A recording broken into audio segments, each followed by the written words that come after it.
오늘은 웨스트민스터 소요리 문답 73문에서 75문에 해당하는 제8계명이죠. 10계명, 제8계명 도둑질하지 말라라는 주제를 가지고 말씀을 나누겠습니다.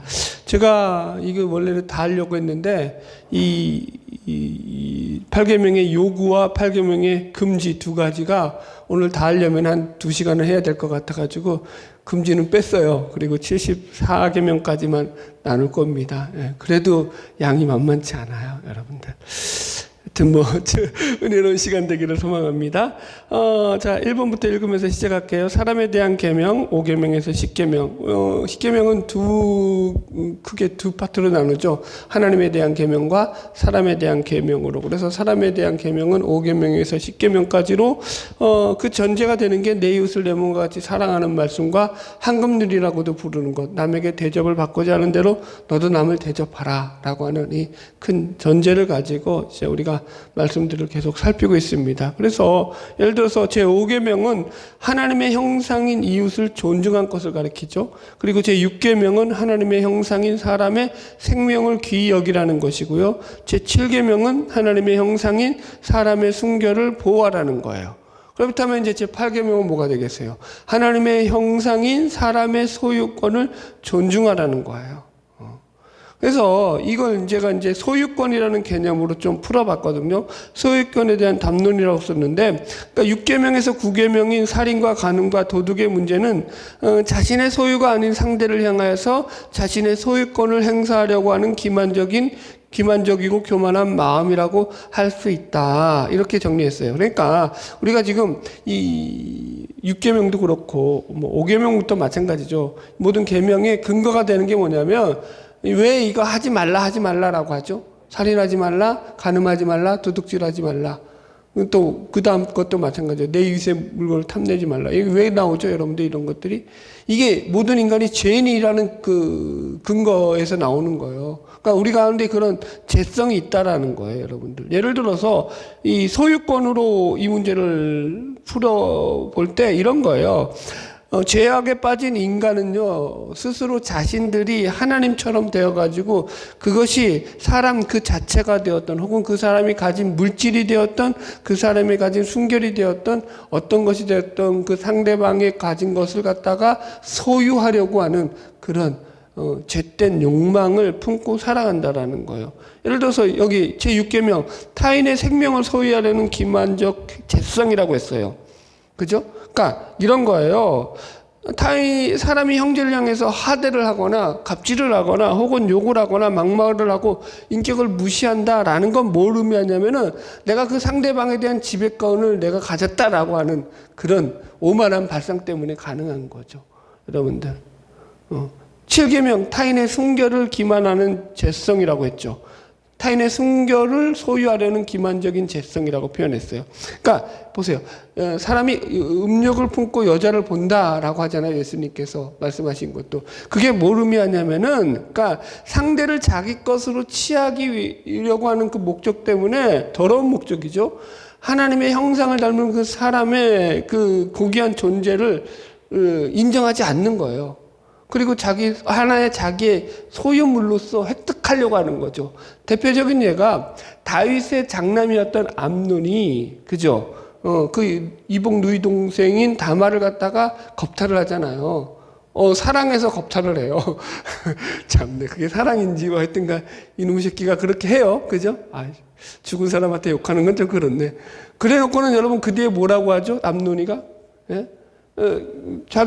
그렇게 해놓고는, 성추행해놓고는, 이제, 그 뒤에는 이 여자를 사랑하는 것보다도 미워하는 마음이 더 커져서 사랑했을 때 그 사랑하는 것보다 미워하는 마음이 더 커졌더라. 이렇게 나와요. 그래서 아예 그냥 상종을 안 하고 내쫓아버리죠.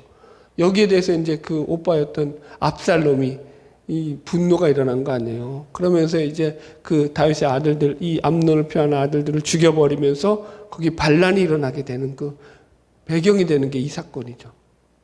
그죠? 여러분들. 이게 그러니까 다 그게 어디로부터 오냐면은 죄악에 빠진 인간의 본성 가운데서 사람을 자기 욕망을 채우는 하나의 수단으로 보기 때문에 생겨나는 그런 죄악의 모습이다. 이게 그런데 여러분들 목사님 나는 그렇게 악하지 않는데요? 가 아니라는 거예요. 우리 안에도 죄인된 본성 가운데 이런 요소들이 다 담겨 있다라는 거예요. 그래서 여러분 하나님의 형상을 닮은 인간은요 절대로 누구의 소유가 될 수 없다라는 걸 우리가 기억하면서 말씀을 시작할 수 있죠. 그럼에도 불구하고 죄에 빠진 인간은 끝없이 자신의 욕망을 채우기 위해서 타인을 향해서 자신의 소유권을 주장하면서 살아가는 거죠.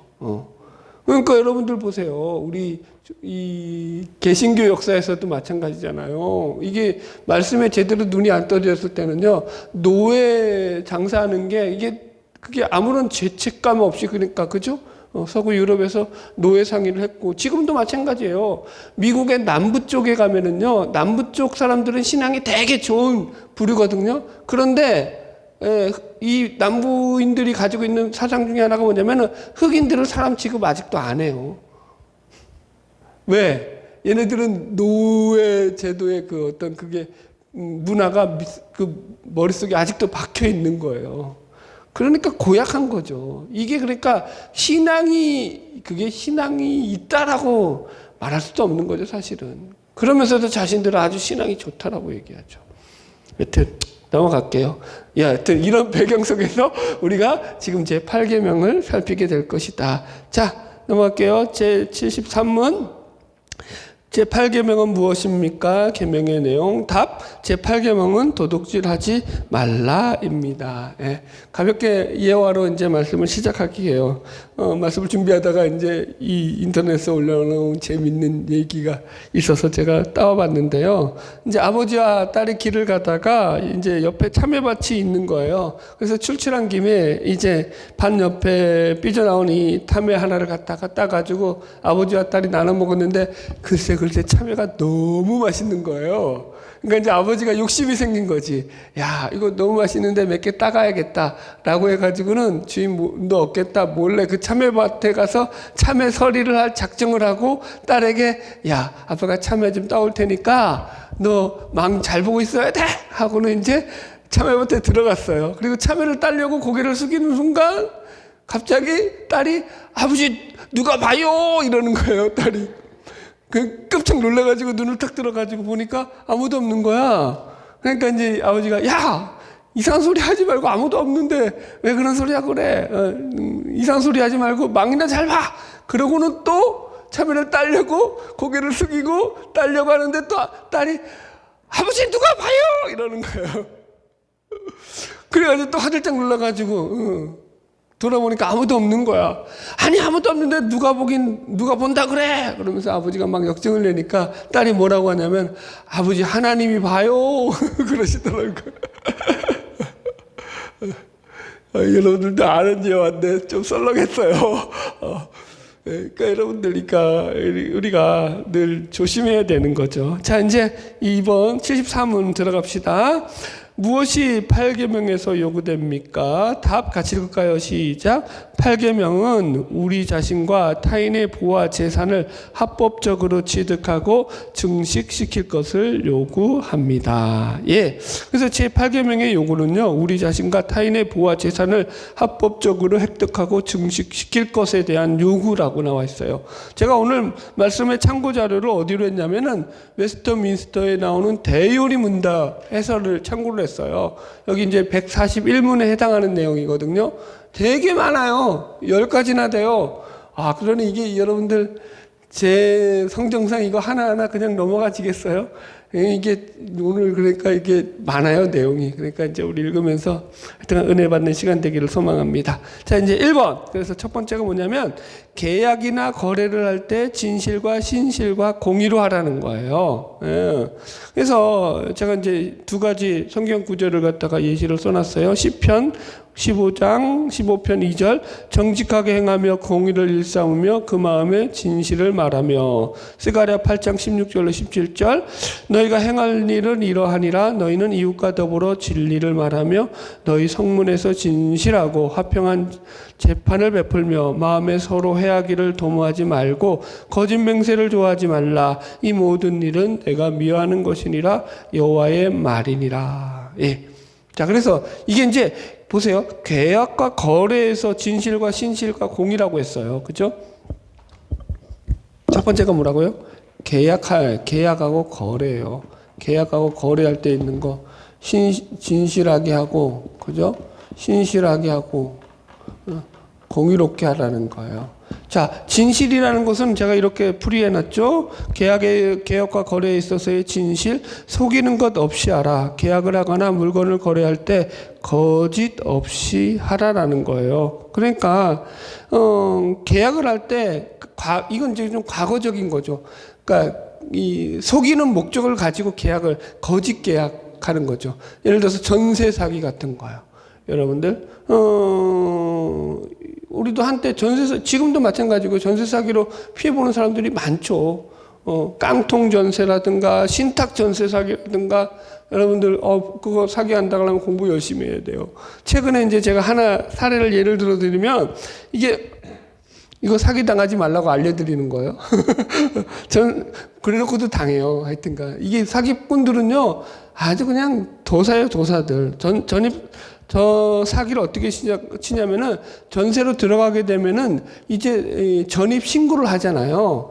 전입 신고를 하게 되면은요, 바로 전입 신고한 그날 신고되는 게 아니라 그 다음날 동사무소에서 이게 이제 전입 신고가 돼요. 그러니까 하루의 텀이 있어요. 요 전입 신고하는 그 시간에. 그 하루 텀 사이에 어떻게 하냐면은 이 사람이 전세를 얻으려고 들어가려고 등기부 등본을 떼봤을 때는 대출도 없고 뭐 그 앞에 또 이제 권리가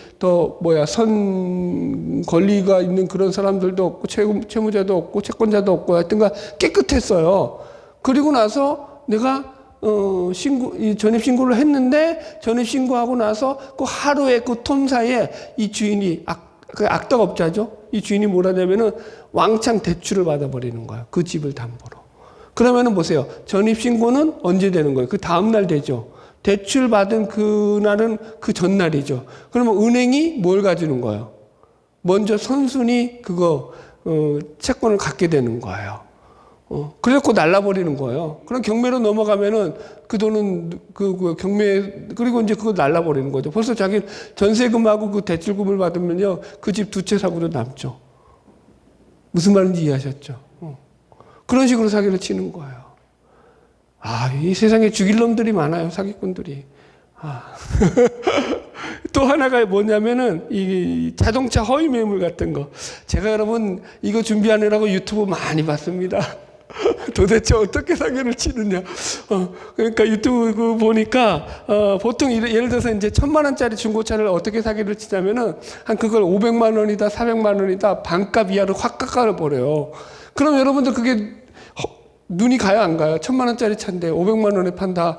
그러면 그냥 이거 너무 이제 저렴하게 좋게 나왔구나 해가지고 이제 가서 보면은요, 그게 이제 어떻게 속이냐면은 이 딜러가 하여튼간 별의별 말을 다 붙이는 거예요. 이 차에 어떤 뭐가 조금 하자가 있다. 그 다음에 여기에는 뭐 수수료가 많이 들어간다. 하여튼간 별의별 핑계를 다 붙여가지고 그 차가 그래서 문제가 있으니까 그래도 구입할 거면 구입해라. 그러니까 알고 보면은 그러니까 사봤자 오히려 더 손해가 되게 하는 식으로 해놓고는 그래놓고 다른 차를 저가시키는 거죠.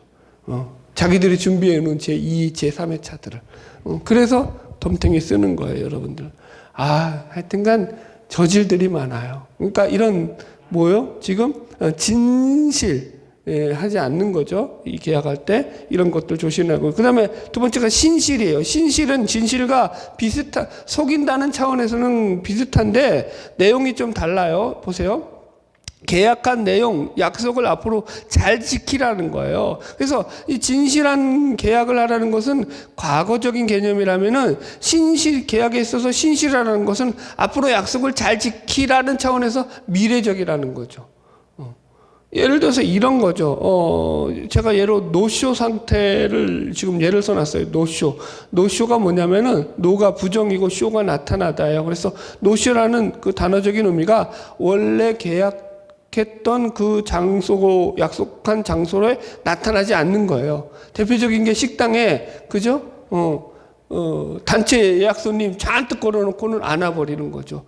얼마 전에도 있었어요. 저기 이제 무슨 북쪽 지역이에요. 북쪽 지역 무슨 어느 이제 공무원들이죠. 단체로 이 군수를 모시고 식사를 한다. 그래가지고 100명 넘게, 100인분 넘게 음식을 그 음식점에다가 딱 예약을 한 거예요. 그래서 얼마나 또 이게 한 번 맞으면 저거 되니까, 목돈이 되니까 열심히 음식을 많이 준비했잖아요. 그런데 3시간인가 1시간인가 예약 그걸 며칠 전부터 계속 확인하고 해놓고는 3시간인가 1시간 전에 와가지고 갑자기 취소해 버리는 거예요. 그 음식들을 어떻게 100몇십 분 음식을요. 그 취소한다고 취소가 되나? 더 웃긴 건 취소한 사유가 뭐냐면은 자기들이 원하는 대로 테이블을 움직일 수 없었기 때문에 취소한다는 거예요. 그럼 미전부터 그렇게 알아보든지요. 그래가지고 이게 법적 공방을 벌리는 거. 이런 것들, 노쇼 사태들, 이런 것들. 그러니까 신실하지 않는 거죠. 근데 지금 이 말을 여러분들 보세요. 지금, 이 웨스터민스터 소요리 문답이 만들어진 게 지금으로부터 약 400년 전이거든요.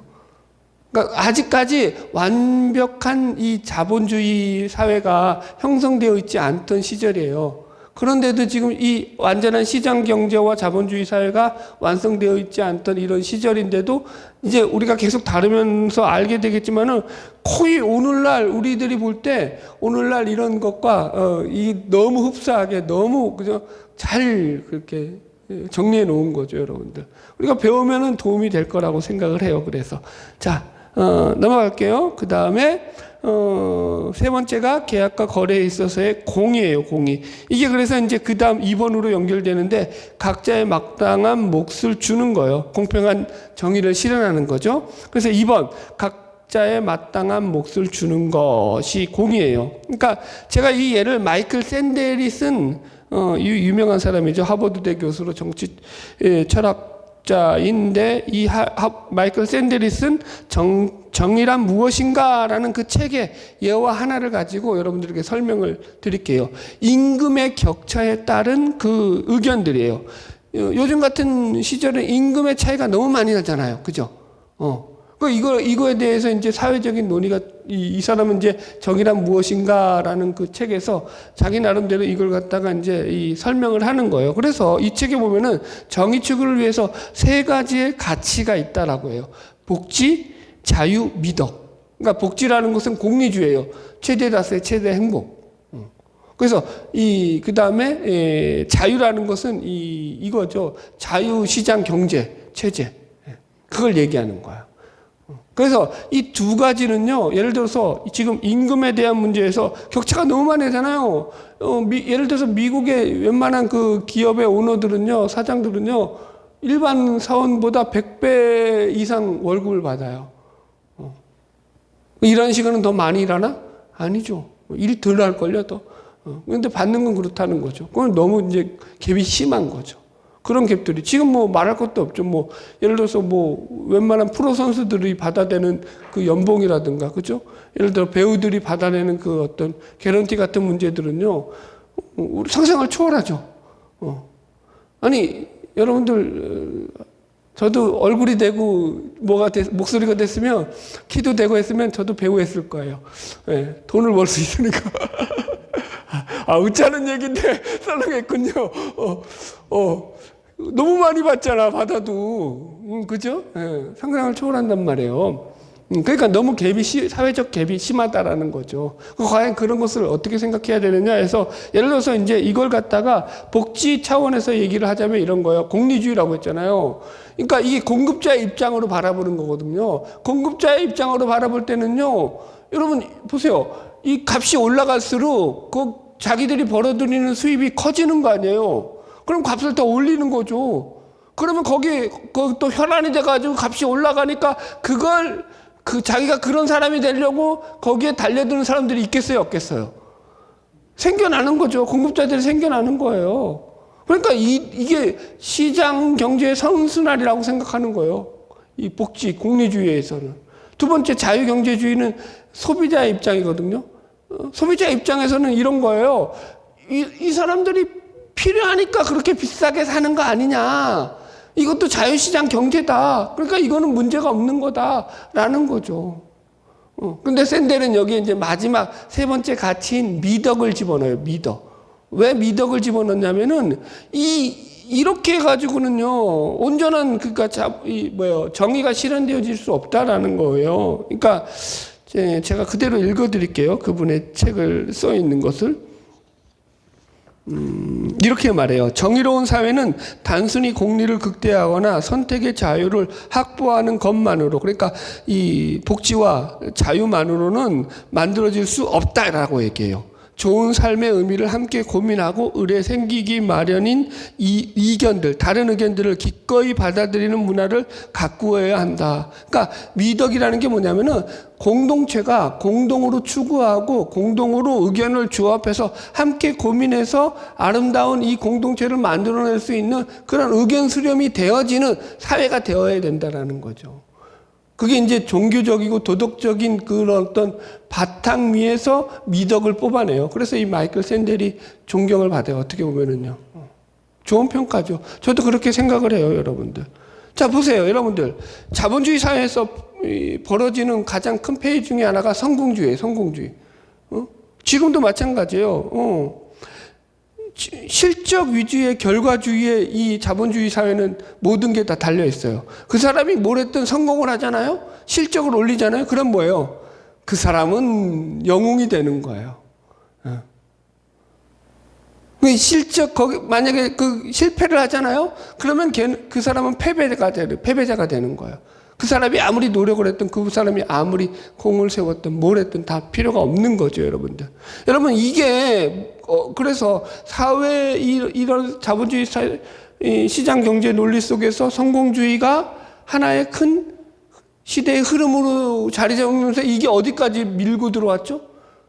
교회까지 밀고 들어왔잖아요. 그래서 미국의 번영신학과 성공주의가 그죠? 그게 대표적인 예가 되고 그게 한국으로 들어와가지고도 한국 목회자들이 그냥 그죠? 교회가 부흥할 때 하필이면 그때 들어왔어. 그러니까 전부 다 교회가 부흥하는 교회 목사님들이 전부 다 우리 그죠? 80년대, 1980년대부터 지금까지 부흥했던 목사님들의 다 설교 속에는요, 피터 와그너의 교회 성장학을 바탕으로 한 이 성공주의와 예수 믿어서 복 받아라, 예수 믿어서 잘 되어라, 이게 조영기 목사님을 비롯해서 이게 있는 거죠. 여러분, 그러니까 어떻게 돼버린 거예요, 여러분들? 교회가 성공하는 게 미덕인 거예요. 교회가 부흥해가지고 사람들이 많아지는 게 그게 미덕인 거예요. 여러분, 이게 철로역정에서도 그거 비판하고 있거든요. 아니, 17세기에도 비판하는 내용을 갖다가 이 첨단과학을 달리는 21세기에 그걸 쫓아가고 있으니, 여러분, 하나님이 기뻐하시는 것은요, 성공이 아니고 번영이 아니라 하나님과 동행하는 삶이에요. 착각하시면 안 돼요. 교회, 제가 여러분들 설교를 준비할 때 우리 교회 성도들이 많아지기 위해서 설교를 준비한다. 저도 그러고 싶어요. 그런데 이거 제 영역 바뀌고 그게 아니라고요. 한 영혼에게라도 하나님의 말씀이 온전히 전해지기를 소망하는 이 어떤 목자의 심정으로 하나님의 말씀을 증거하는 거죠. 예. 할 말은 많지만 여기까지 하겠습니다. 예, 넘어갈게요. 그러니까 문제의식은 가지라는 얘기예요. 이해하셨죠? 이 부분 좋죠. 자, 3번 넘어갈게요. 정당한 배상 1. 납부할 것을 납부하라. 세금이라든가 가태료 등. 최근에도 저희가 이제 자동차 가태료 2건을 냈어요. 이거 쓸데없는 얘기라고 그래.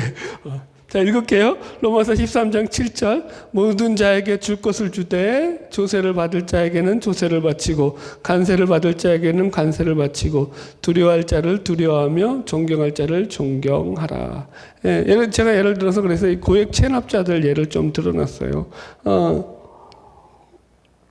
제가 또 자료를 보니까 뉴스에 이렇게 나오더라고요. 이제 업체로서는 무슨 다단계 업체인데 이 다단계 업체가 체납액 1위로 220억의 체납액이 있더라고요. 220매덕인데 정확하게 모르겠고. 그래서 여러분들 보세요. 그러면 여러분 고액 체납자들이 못 사냐라는 거예요. 우리가 TV에서 가끔 뭐죠? TV 수첩 같은 데 나오나요? 그런데 보면은 더 잘 살아. 그죠? 외제차, 고급 외제차 떵떵거리게 끌고 다니면서 그거 다 가족 명의로 돌려놓고는, 그죠? 그리고 돈 없다 뱉자라 이러고 나온다고요. 이런 행태들. 이거 뭐라고요? 이거 다 도둑질에 지금 여기서 말하는 도둑질이다라고 하는 거죠. 성경에서 말하는 거. 자, 2번 넘어갈게요. 불법 전유한 물건은 배상하라. 속여 빼앗은 것, 주운 것 등. 이거 딱 하니까 누구 생각이 나요? 예. 딱 생각나지 않아요? 삭개오 생각? 저만 그러나?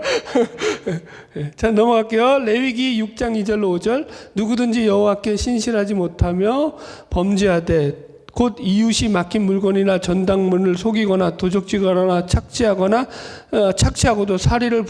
그 사실을 부인하거나 남의 이런 물건을 줍고도 그 사실을 부인하여. 그러니까 이게 뭐냐면은, 그러니까 남들에게 맡은 그 물건을 갖다가 맡아놓고도 그걸, 그러니까 관리를 소홀히 한 거예요. 그래놓고는 그 담보물을 횡령하거나 그거 모른 척하고 부인을 하는 거예요. 나 그거 맡은 적 없어. 언제? 뭐 이런 식으로. 그렇게 하는 거죠. 나쁜 놈들이죠, 하여튼간. 그래서 남의 이런 물건을 줍고도 사실은 부인하여 거짓 맹세하는 등 사람이 이 모든 일 중에 하나라도 행하여 범죄하며 이는 죄를 범하였고 죄가 있는 자니 그 훔친 것이나 착취한 것이나 맡은 것이나 이런 물건을 주운 것이나 그 거짓 맹세한 모든 물건을 돌려보내되 그 본래 물건의 5분의 1을 더하여서 돌려보낼 것이니 그 죄가 드러나는 날에 그 임자에게 줄 것이요. 이렇게 나와요. 그러니까 여기서는 이거 도둑질하고는 달라요. 그 뒤에 나와요. 3번에. 이게 도둑질하고 다른 게 뭐냐면 여기서는 그러니까 그 관리 소홀이에요. 쉽게 말해서. 그리고 횡령하는 거죠. 횡령. 그것도 이게 도둑질인데 직접적으로 의도적으로 빼앗은 거하고 좀 다른 거예요. 그래서 여기서는 그 손해배상을 어떻게 하냐면은 본 물건의 가치의 5분의 1을 손해배상을 해요. 그게 만약에 500만 원이다 그러면은 100만 원의 배상을 해줘야 되는 거예요. 그런 식으로. 그런데 이제 도둑질하면은 이제 커져요. 실제로 도둑질하면 그 다음에는 배에서 최고 5배까지 배상을 하라고 나와요. 자, 넘어갈게요. 3번 남의 재산이나 물건을 도둑질하였을 때의 배상법. 출애굽기 22장 1절. 사람이 소나 양을 도둑질하여 잡거나 팔면 그는 소 한 마리에 소 5마리로 갚고 양 한 마리에 양 4마리로 갚을 것이라.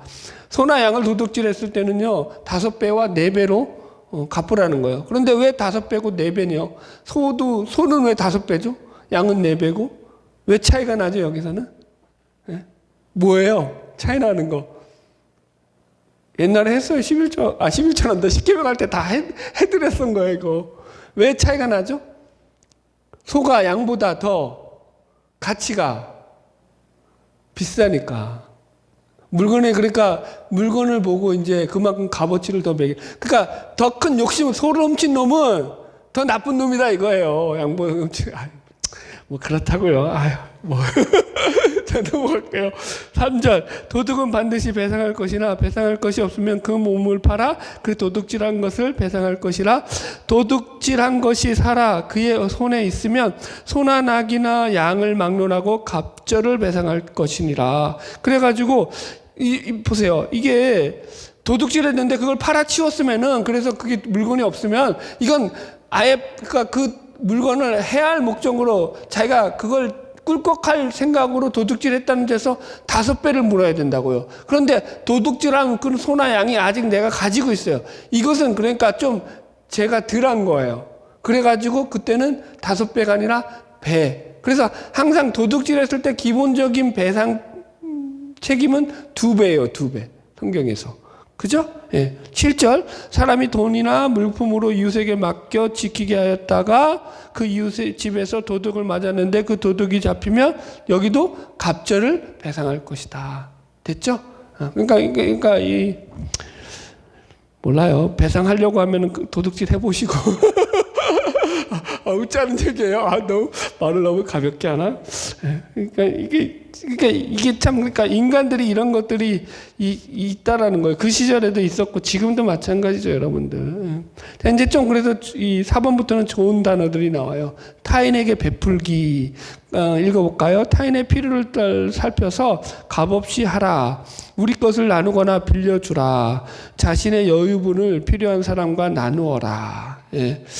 지난주에도 어느 분이 나눈 거 있는데 잘하신 거예요. 자, 누가복음 6장 30절. 내게 구하는 자에게 주며 내 것을 가져가는 자에게 다시 달라 하지 말며 남에게 대접을 받고자 하는 대로 너희도 남을 대접하라. 그죠? 보세요. 내게 구하는 자에게 주라는 거예요. 그리고 두 번째는 뭐예요? 내 것을 가져가는 자에게 다시 달라 하지 말라. 보세요. 그러니까 이게 지금 말이 어떻게 되냐면은 좀 더 강해지고 있어요. 처음에 보세요. 필요한 자에게 주라라는 건 뭐냐면은 어떤 숨은 의도와 목적을 가지고 주지 말라라는 거예요. 이해하셨죠? 내가 저 사람한테 요만큼 주면은 내가 그 금도끼, 은도끼, 그 쇠도끼 있잖아요. 쇠도끼 빠뜨렸는데 내가 이거 쇠도끼라고 하면은 더 좋은 거 받으니까 그 목적으로 해가지고 그 산신령 속일 목적으로 그렇게 하지 말라라는 거예요. 이렇게 버벅거리지? 뭔 말인지는 이해했죠? 그렇죠. 역시 똑똑하셔. 그거 안 된다는 거예요. 그러니까 딜을 놓고 그러니까 사람과 거래하면서 그러니까 그냥 주라는 거예요. 그래 놓고 보세요. 그 다음에는 어떻게 나오냐면은 뭐라고 나오죠? 내 것을 가져가는 자에게 다시 달라 하지 말라. 여기서 더 강한 표현이 나오는 거예요. 이번에는 그냥 주는 게 아니라 가져가는 자들이에요. 내가 주려고 안 했어요. 근데 내 걸 가져간다는 건 좀 강제성이 있잖아요. 빼앗기는 느낌이 있잖아요. 그죠? 억울한 감이 좀 있죠. 그런데 예수님이 뭐라고 했다고요? 그럴지라도 다시 달라고 하지 말라라는 거예요. 여러분들. 그러니까 이런 마음이 어떻게 가능하냐라는 거예요. 누가 몰래 내 거 가져갔어요. 그럼 어떡하겠어요? 옛날에 그랬잖아요. 우리들이 형제들이 많잖아요. 사형제, 우리 애들이 사형제잖아요. 자식들이, 애들이. 이제 형이 쓰던 거 이제 동생이 물려봤는데 이제 몰래 이제 형 거 뭐 하나 쓱 가져가면 어떻게 되는 거야? 형이 그거 알면 어떻게 하는 거야? 너 왜 가져갔어? 이러면 싸움 나는 거지. 그러니까 그러지 말라라는 거죠. 그러면 이 마음이 어떻게 가능한지라는 거예요. 우리 가운데 이렇게 될 수 있는 것은요, 여러분들 보세요. 우리 마음이 내가 받아라고 해도 안 돼요. 내 마음이 받아라고 하더라도요, 이거는 인간의 본성으로 되어지는 게 아니라 거듭난, 중생한 신자의 마음이 새롭게 되어지지 않는 한 이런 마음이 안 된다라는 차원에서 예수님이 이렇게 말씀을 하시는 거죠. 그러니까 여러분들 줄 때 이런 개념인 거죠. 그러니까, 받을 생각하고 주는 게 아니에요. 그냥 그게 이제, 나한테서 이제 이건 이제 떠난 거야. 받을 생각을 하지 말고 주라는 거야. 받을 생각하고 주는 것 자체가 벌써부터 그건 뭐예요? 성경에서 말하는 이 나눔의 개념과는 거리가 있다라는 거예요. 자, 38절 읽어봅시다. 주라, 그리하면 너에게 줄 것이니 곧 후히 되어 누르고 흔들어 넘치도록 하여 너희에게 안겨주리라. 너희가 헤아리는 그 헤아림으로 너희도 헤아림을 도로 받을 것이라. 여기서 이제 신자의 경제관이 나와요. 신자의 경제관. 자, 보세요. 주라, 그러면 어떻게 될 거라고요? 하나님께서 우리가 누구에게 베풀고 나눌 때 후히 되어서, 그죠? 누르고, 그죠? 흔들어 넘치도록 하여 너에게 안겨준다. 이게 무슨 얘기냐면은, 원어적으로 보면은요, 금도끼, 은도끼, 쇠도끼하고 똑같아요. 나는 쇠도끼 잃어버렸는데 하나님께서 금도끼로 갚아주는 거예요. 금도끼, 은도끼로. 그 원어적인 더 좋은 것들로 채워주신다라는 말이에요, 하나님이. 그러니까 신자의 경제관은 그래서 여기서부터 결정되는 거예요. 그러니까 보세요. 이 두 가지의 경제관이 있어요. 어떤 경제관이냐면은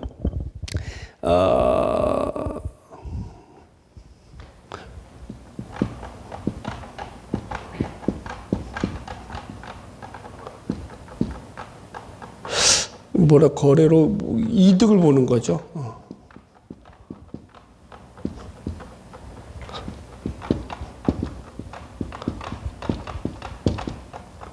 자, 보세요. 좋은 거래를 통해 가지고 이득을 보는 경제관이 있어요. 내가 열심히 일해서 그래서 내가 그 물건을 질 좋게 만들어서 거기에 이윤을 많이 남겨서 내가 부자가 되는 방법. 이게 모든 지금 자본주의 사회에서 그런 가치관을 가지고 경제관을 가지고 살아가고 있죠. 그죠? 이게 그런데 성경적 가치관이 아니라는 거예요. 성경은 뭐예요? 우리의 필요를 누가 채우신다는 거예요? 하나님이 채우신다라는 거예요. 그죠? 그러니까, 이거 오해하시면 안 돼요. 그래, 일하지 말고 돈도 벌지 마라. 이 얘기 아니에요. 열심히 일하고 이윤을 남겨야죠. 그러나, 여러분 보세요. 우리가 돈을 버는 목적도 그렇고요. 이게 내가 열심히 사는 목적이 나 잘 먹고 잘 살기 위해서만 살아가면 안 된다라는 거죠. 열심히 일하는데 여러분들, 그게 이제 하나님이 기본적으로 우리에게 바라시는 마음은 이거겠죠. 우리가 열심히 일하는 거예요. 노력하는 거죠. 그러나 여러분 열심히 일한다고 해서 꼭 다 성공하나요? 꼭 돈을 다 많이 버나요? 그건 아니에요. 그 하나님께서 보세요. 5달란트도 있고 2달란트도 있고 1달란트도 있고요. 각자 역량과 능력에 따라서 달라요. 다를 수 있죠. 그 하나님께서 정해주시는 거예요. 그래서 돈 버는 능력도 하나님이 주신다고 말하잖아요. 성경에서. 우리가 해야 될 일은 뭐예요? 우리가 거기 속에서 우리가 맡겨진 달란트를 가지고 우리의 삶을 성실하게 하나님이 우리에게 요구하시는 목적대로 살아내는 거죠. 여러분들. 그래서 이런 거예요. 어느 목사님이 이제 말씀을 제가 이제 참고하면서 듣는데 이런 말씀을 하시더라고요. 우리 신자들은 이런 가치관을 가지고 살아야 된다. 사람들을 만날 때 당신 나 때문에 수지 맞았어. 당신은 나 때문에 수지 맞은 거야. 라고. 예를 들어서 이제 내가 어디 알바를 일하고 하면은 알바로 들어간다고 해도 그 주인은 내가 그 직장에 알바로 일하기 때문에 그 주인이 수지 맞는 거야. 내가 그 직장의 주인이고 알바를 고용한다면 그 알바는 내가 주인이기 때문에 그 알바가 수지 맞는 거야. 라는 생각을 가지고 살아야 된다는 거야. 나 때문에 수지 맞는 사람들. 그러니까 이런 거죠. 내가 하는 모든 행위와 나의 어떤 일들을 통해 가지고 내 가족과 내 이웃에게 혜택이 가고 유익이 되는 그런 삶을 살아내는 거예요. 이게 신자의 경제관이라고요. 보세요. 제가 설교를 준비하는데 그렇잖아요, 여러분들. 이렇게 준비 안 해도 되잖아요, 사실은. 안 그런가요? 여러분들이 뭐 동의해 주시면 제가 좀 설교 시간을 줄여보겠습니다. 그죠? 네. 내용 하나하나. 아니, 무슨 지금 도둑질 하지 말라는데, 마이클 샌델이 나오고, 정의란 무엇인가가 왜 나오고, 더 기가 막힌 건지 뒤에 가서 나올 텐데, 예. 막 이런 것들이 왜 필요하냐고요, 사실은. 그게 사실 필요 없잖아요. 근데, 어떻게 하든지 하나님의 말씀을 여러분들에게 설명을 하고 설득을 해서 그 말씀을 통해서 여러분들의 신앙이 자라는데 혜택이 되고 유익이 되고 도움이 되고자 저는 그렇게 제 목회의 길을 가는 거죠. 이게 제가 죽을 때까지 제가 살아갈 삶의 방식이 될 거고요. 도움이 되기를 바랍니다. 예. 그러고자 이렇게 애쓰고 있는 거예요, 여러분들. 여러분들 얼굴 보면은 제가 설교 준비할 맛이 나죠. 그죠?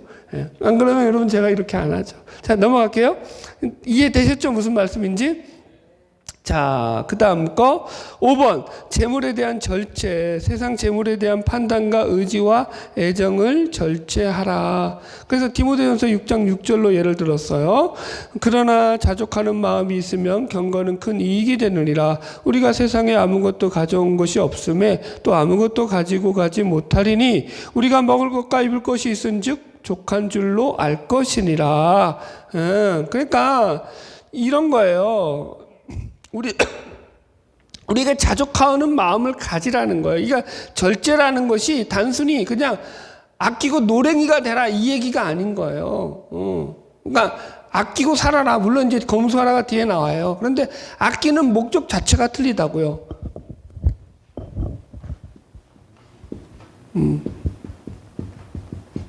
절제의 목적이 뭐죠? 아껴서 뭐 하려고요? 그 유명한 말 있잖아. 아껴서 똥 된다. 너무 저급했다.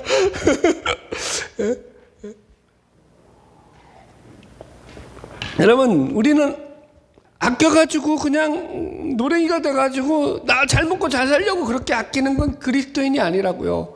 아껴서 뭐 하려고요? 남들에게 베풀려고요. 남들에게 나누려고요.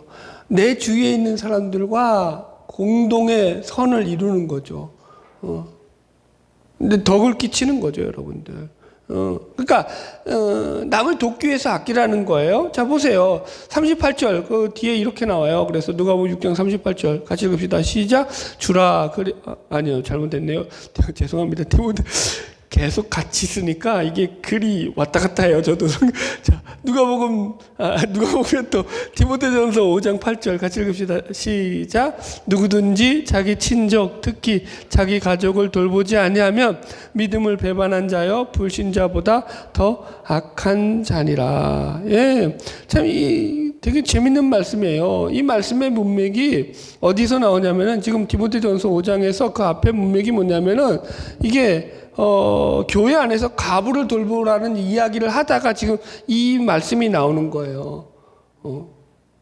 그러니까 가부를 돌보는 것과 지금 가족을 돌보는 게 뭔 얘기냐 설명을 해드릴게요. 1세기 때 가부는요, 진짜 가부예요.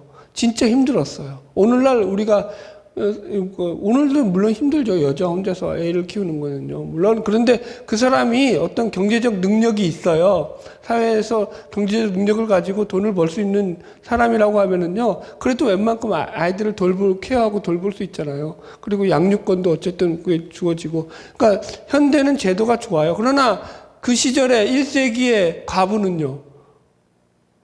진짜 가난한 거예요.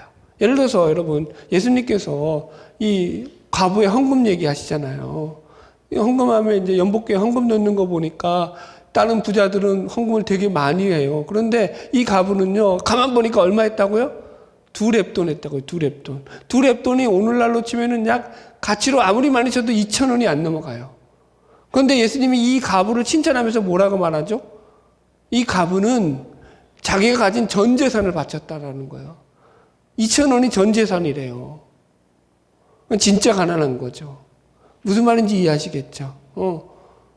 그런데도 보세요. 그런데도 이 과부를 돌보는 일이 중요하잖아요. 그래서 교회에서. 그럼에도 불구하고 뭐라고 말하고 있냐면은 먼저 가족들에게 그 권리가 그걸 하라는 거예요. 누구든지 자기 친족 특히 자기 가족을 돌보지 아니하면, 그러니까 아무리 가부라도요, 그 가족에서 도와줄 사람이 있으면 그 가족들로부터 먼저 도움을 받으라는 거예요. 가족들이 먼저 도와줘야 된다라는 거예요.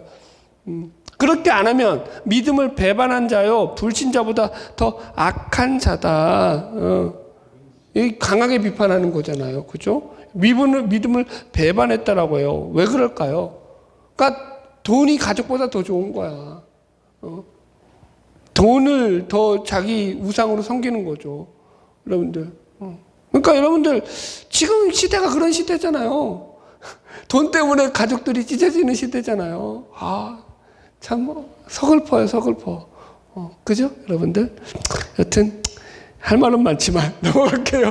6번 갈 길이 멉니다. 10번까지 아직. 세상 물질에 관하여 조심성 있게 돌보고 연구하라. 물건들의 보호와 연구, 생존에 필요한 것들과 삶에 유용한 것들을 취득, 사용, 처리하기 위해서 노력하고 주의를 기울여야 한다.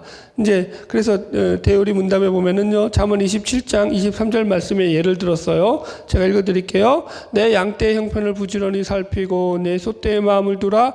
대저 재물은 영영이 잊지 못하나니 면류관이 어찌 대대에 있으랴. 이렇게 나와요. 그러니까 무슨 말이냐면은 양떼를 살피고 소떼의 마음을 두라는 것은 한눈 팔지 말고 네가 맡은 일에 가축을 돌보는 일이면 그 일에 최선을 다하라.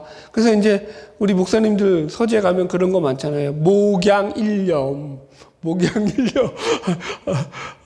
그것도 좋은 말이죠. 어쨌든. 자, 그래서 보세요. 여기 보면은 대저, 그래 놓고 뭘 붙였냐면 대저 재물이 영영이 있지 못하다라는 거예요. 그러니까 현재 너가 부유하다고 해가지고 네가 게으르고 나태하게 생활을 하잖아? 그러면 네가 가진 부유는 언제 그게 돈이 다 까먹여지고 너가 언제 가난하게 될지 장담할 수 없어. 이 말이 되는 거예요.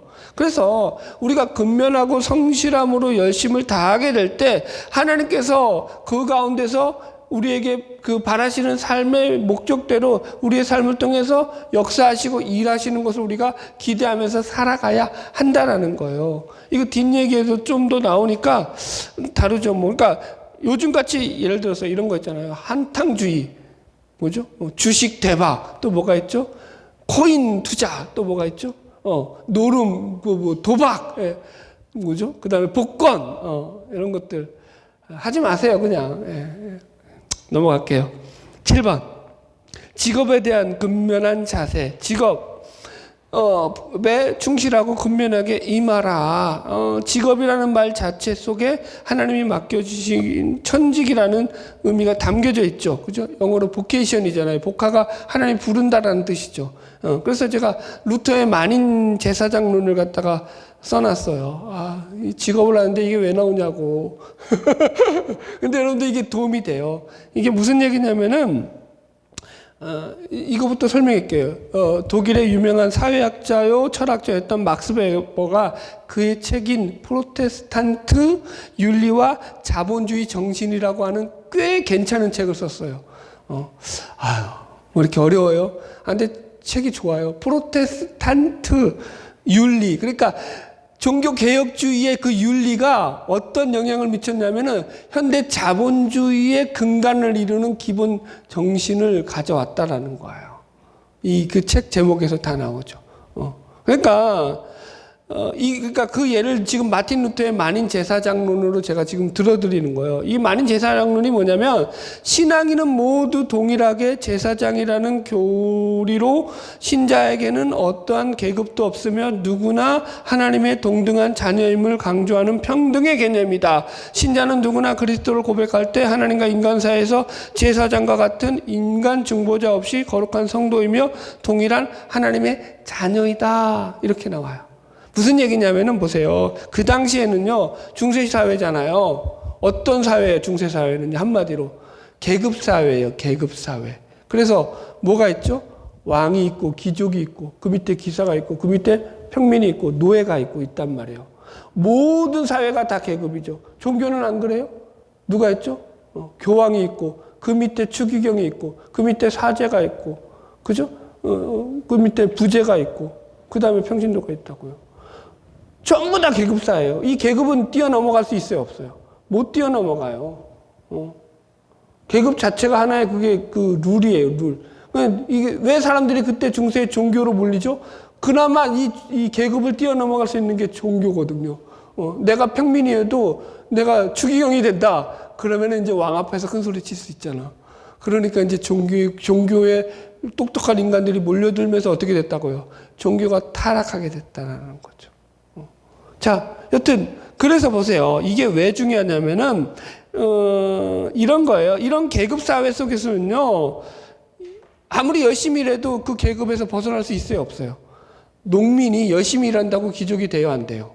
절대 못 돼요. 그러니까 이 노동이라는 개념 자체가 어떤 개념이었냐면은 천대시 받는 시대였어요. 노동을 해가지고 그걸 해가지고 돈을 버는 거는요, 이건 가난한 자들에게 내려진 저주라고 여겼다고요.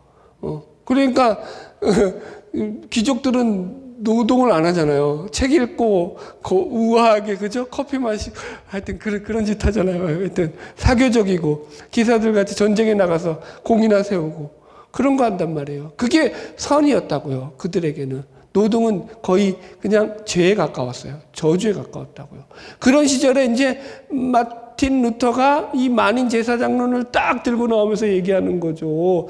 모든 인간은 하나님 앞에서 평등해. 모든 인간은 다 하나님 앞에 제사장이야. 라고 나간 거죠. 그러면서 마틴 루터가 했던 유명한 말 중에 이런 말이 있어요. 아빠가 아기의 똥기저귀를 갈아줄 때 하나님은 하늘에서 미소를 지으신다. 아빠가 아들의 자식의 똥기저귀 갈 때 하나님께서 하늘에서 웃으신다라는 거예요. 이게 무슨 말이냐면은, 여러분, 똥기저귀 그 당시에 남성 권위주의 사회잖아요. 그러니까 이제 더군다나 애 돌보는 일은 그건 아주 그냥 여성들이 해야 될 일이고, 남성 가부장적인 사회에서는 더더군다나 말도 안 되는 하찮고 그저 더러운 일에 해당했는데, 이것조차도 하나님이 너에게 맡긴 그 자식으로 생각해서 너가 이것을 잘 감당하면은 그 하나님이 기뻐하시는 일이야 라고 해석을 했다고요. 어떤 일인지 네가 소명을 가지고 그 일을 하면은 거기에 천하고 귀한 일 따위는 없어. 노동에 대한 개념을 바꿔버리는 거죠. 그러니까 여기에 이제 누가 달라붙게 돼요? 똑똑한 평민들이 달라붙죠. 내가 열심히 일해서 내가 돈을 벌고 싶어도, 여러분 보세요. 열심히 일해서 돈을 벌고 싶어도 그 당시에 노동은 저주에 가까웠다고 했잖아요. 부정적이었다고요. 남들한테 손가락질 말고 욕을 먹게 되니까 그걸 못했다고요. 그러다가 이제 마틴 루터가 그 길을 열어줘 버린 거 아니에요. 노동은 신성해. 그러니까 전부 다 이제 똑똑한 애들이 들어와가지고 상인으로 법적으로 해가지고 법계로 해가지고 돈을 벌기 시작하는 일들이 생겨나면서 이 당시부터 서구 유럽이 확 치고 올라가 버리는 거죠. 그리고 이제 오늘날 그런 시대의 배경이 된 거고. 이해 가시죠? 그러니까 이게 이제 노동 개념 자체가 이렇게 형성되었다라는 거예요. 왜 직업이 그래서 지금도 이런 프로테스탄트의 이런 어떤 직업 윤리가 오늘날까지도 우리 모든 사람들한테 직업에 영향을 미친다고요. 그러나 우리는 한 단계 더 나가야 돼요. 좋은 거래를 통해서 이득을 취하는 경제 윤리만 가지고 살아가면은요, 그건 세상의 법칙이라고요. 우리는 하나님이 우리의 것을 채우신다로까지 가야 된다. 자, 넘어갈게요. 예, 빨리빨리 넘어가야겠네요. 8번, 검소하라. 가소비, 낭비, 사치, 향락을 경계하라. 예, 물질 막는 시대에 경계해야겠죠? 조심해야겠죠? 예, 할 말은 많지만 여러분들에게 맡기고 넘어가겠습니다. 자, 9번, 불필요한 소송을 상고하고 보증이나 유사한 약속을 피하라. 예, 교인 간의 돈거래. 잠언서 6장 1절로 2절. 내 아들아, 만일 내 이웃을 위하여 담보하며 타인을 위하여 보증하였으면 내 입의 말로 내가 얽혔으며 내 입의 말로 인하여 잡히게 되었느니라. 이렇게 나와요. 잘했다는 거예요? 못했다는 거예요? 보증선일이. 못했다는 거, 하지 말라는 거예요, 지금. 성경에서는요, 보증이라든가 담보 같은 거 서지 말라라는 거예요, 지금. 교인들 간의 돈거래 하지 말라라는 거죠. 옛날에도 제가 그런 경우도 많죠. 목사기 때문에 부목으로 있는데 어느 신방을 갔는데 초신자인데 이 사람이 교회 안 나오겠다는 거예요. 왜 안 나오냐 하니까 자기가 이제 그 교회를 나가게 돼서 초신자니까 믿음이 좋은 권사님들이, 그러니까 믿음이 좋아 보이니까 얼마나 초신자한테는 우러러 보여요. 대단히 훌륭해 보이고 멋져 보인단 말이야. 그런 사람들이 이제 돈을 빌려가지고 돈을 빌려줬대요. 그런데 돈을 꾸고는 입을 싹 닫고, 이 인간이, 건설하는 작자가 돈도 안 갖고, 전화도 안 받고, 그렇게 쌩까고, 그러면서도 교회에서는 신앙 좋은 척 하면서 그러고 다닌다는 거지. 꼴 보기 싫어서 내가 교회 안 간다고. 여러분들. 그러니까 여러분들, 이거, 뗄 생각하고 주시든지 돈거래는 하지 말아라. 예, 넘어갈게요. 게으른 자를 돕는 문제. 데살로니가후서 3장 10절. 우리가 너희와 함께 있을 때에도 너희에게 명하기를 누구든지 일하기 싫어하거든 먹지도 말게 하라 하였더니. 이 말씀도 풀어줘야 돼요. 이거 오해하는 게 뭐냐면은 이건 그냥 단지 일하지 않고 게으른 자들에 대한 책망, 단지 물론 맞는데 그거 얘기하는 게 아니에요. 데살로니가 지금 교회에 대한 배경 가운데서 이 말이 나온 거예요. 일하기 싫어하는 자는 먹지도 말라라는 배경이 뭐냐면 데살로니가 교회는 가난한 교회였어요. 가난한 교회였기 때문에 부자 교회가 아니라고요. 그러면은 가난한 교회는요, 구제하는 일이 쉬워요, 어려워요? 어렵죠, 그죠? 환경적으로도 구제하는 일에 어느 정도 한계가 있는 그런 교회인데, 하물며 거기에 이제 이 어떤 사상이 들어왔냐면 데살로니가 교회 대표적인 특징이 뭐예요? 임박한 재림 신앙으로 인해 가지고 이 종말론적 신앙 때문에 자꾸 이 예수님이 곧 오신다, 이런 생각 가운데 그런 재림 신앙을 가진 성도들이 많았단 말이에요. 그러면서 뭐예요? 자기가 하던 일을 갖다가 때려치고 일을 안 하고 이제 예수님 재림할 건데 뭐하러 이래? 그러면서 일을 안 했단 말이에요. 그러니까 어떤 문제가 생겨요? 교회 안에서. 자, 보세요. 그 사람들은요, 열심히 일해서 교회에서, 그죠? 교회의 일꾼으로서 교회 책임을 감당해야 될 사람들이란 말이에요. 그죠? 교회의 도움을 받아야 될 사람들이 있고 교회를 도와줘야 될 사람들이 있는 거예요. 교회 일꾼이 있고, 그죠? 교회 일감이 있고, 이건 아니고, 여튼, 그죠? 그런데 이 사람들은 교회 일꾼이 되어야 될 사람들인데, 일을 안 하고 때려치고, 놀고 먹고 하니까 어떻게 된 거예요? 교회에서 가부들을 도와야 될 구제그를 갖다가 지들이 막말할 뻔했네. 하고 있네? 그러니까 어떻게 되는 거예요? 이 몹쓸 놈들이 되는 거죠. 교회가 이제 그냥, 더 근심을 쌓인 거죠. 그래서 지금 바울이 이 말을 하는 거예요.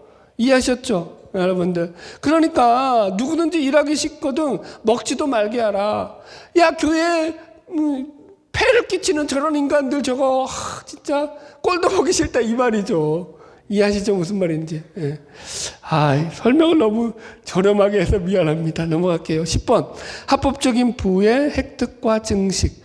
우리 자신과 타인의 부와 재산을 합법적으로 획득하고 증식하라. 다른 사람 심지어 원수라도 손해를 보지 않게 하라. 그죠?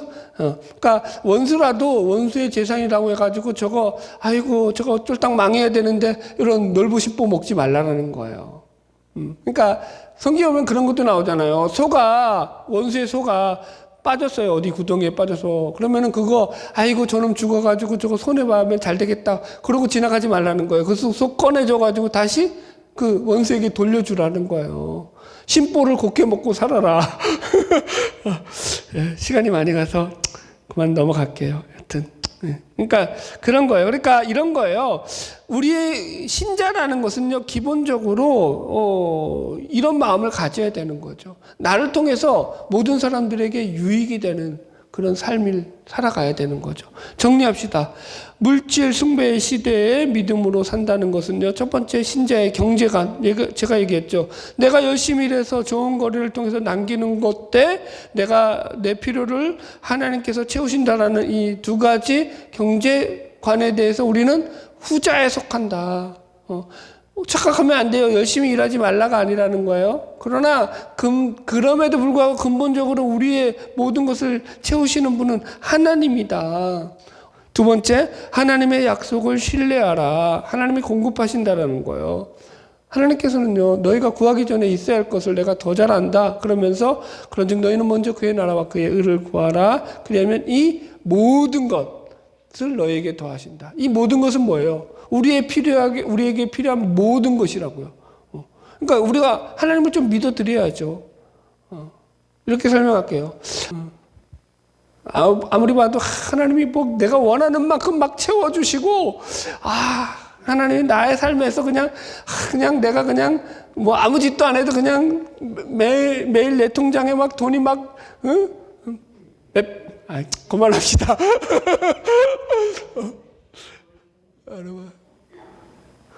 여러분, 그렇지 않다고 할지라도 하나님이요, 내 삶을 통해서 지금까지 여기까지 이끌어 오시고 일하시면서 나를 사람 되게 만드시고 하나님 안에서 나를, 그죠? 하나님의 닮아가는 형상으로 나를 일으키신 그 모든 것은요, 그 내 통장에 차여 있는 어떤 그 잔고보다도 크더라는 거죠. 내가 가지고 있는 그 어떤 것보다도 더 크시다고요, 여러분들. 그래서 여러분들, 하나님이 신뢰가 되는 거죠. 하나님이 의지가 되는 거죠. 여러분들, 여러분들 그건 여러분들이 알아서 하실 일이지만 저는 그래요. 제 인생, 앞으로도 남은 인생을 하나님이 어떻게 이끌어 가신들 거기에 불만이 없죠. 그래서 마지막에 뭐라고요? 자족이라고요. 감사함으로 가는 거죠. 굶으러 하면, 하나님이 내가 굶기시겠어요? 서로 나를 굶기신다 한들, 그거 좀 굶으면 되죠. 그러면 내 몸에 있는 그 더러운 노폐물들이 쫙 빠질 거고, 어떡하든 하여튼간, 그만할게요. 진짜, 오늘 왜 이렇게 말이 좀 막 나가죠? 여튼, 결론의 말씀입니다. 오늘 우리가 나눴던 이 도둑질 하지 말라. 단순히 우리는 그냥 도둑질 하지 말라. 남의 물건을 안 훔치면 되는 거 아니야? 라고 생각했지만, 이 안에, 무려 400년 전에 만들어진, 그죠? 이 교리문답서에 보면은, 오늘날 우리가 생각하는 것보다도 훨씬 더 정교하고 그죠? 깊게 우리의 삶 속에서 우리의 삶의 경제적인 삶을 어떻게 엮어가야 되는지를 갖다가 설명해주고 있더라는 거죠. 여러분, 이렇게 좋은 것들이 있는데 왜 21세기에 살아가는 우리 이 시대의 그리스도인들은요, 오히려 더 이때보다 훨씬 더 뒤처져가지고 예수를 믿는데 그렇게 엉터리로 믿느냐는 거죠. 우리가 정신 차려야겠죠. 바라기는 저와 여러분의 삶을 통해서 날마다 우리에게 모든 것을 공급하신 하나님을 신뢰함으로 은혜 가운데 승리하는 저와 여러분 되기를 주의 이름으로 축복합니다.